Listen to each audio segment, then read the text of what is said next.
Hey guys, it's Keri here from Keri'd from Fleece. I'm just going to make a little short video to show you guys how I put in a lifeline in my lace knitting.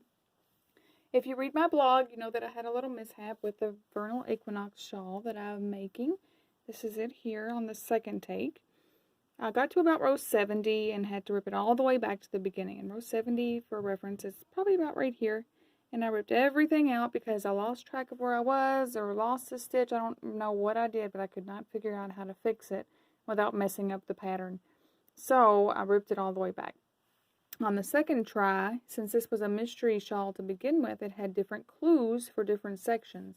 So I've been adding a lifeline for each section, each clue. So you can see the first lifeline here for clue 1, the second lifeline here for clue 2, and now I'm going to put one in here so I can show you guys how it is that I do it. You want to go with what will be your right hand needle, and I use circular needles for putting in for knitting shawls, period, but when I put in lifelines it's especially important because they have this nice little hole here on the end that I can use for my lifeline, which as you can see is just regular everyday dental floss. So all I do when I'm ready to put in my lifeline, I just thread my dental floss right through the hole. It should go right through with minimal effort. Then I just tie a little knot at the end here. It's loose. I make it loose so that I can cut it off when I'm done, because I don't want it to just hang out on my needle forever. Okay, so I have my knot, have my dental floss, and now I just knit in pattern.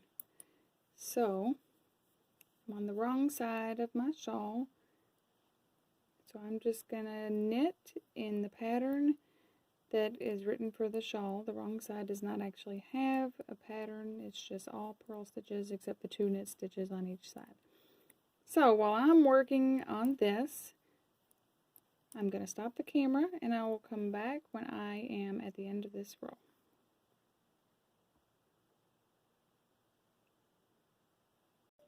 Okay, I'm coming up on the end of my row here. I have my last 2 knit stitches.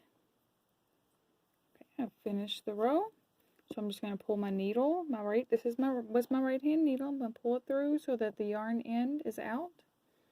Then I kind of loosen it up so that the lifeline has room for me to spread out my knitting. So kind of pull it along because I like to keep my knitting on short needles. I don't like having big long needles to lug around.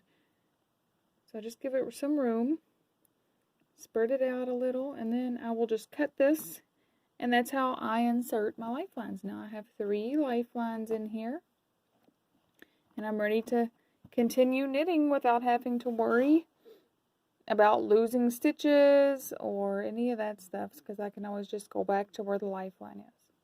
So thanks for watching the video. If you have any questions about the shawl that I'm working on, you can find a link to it in my blog at www.keridfromfleece.blogspot.com. And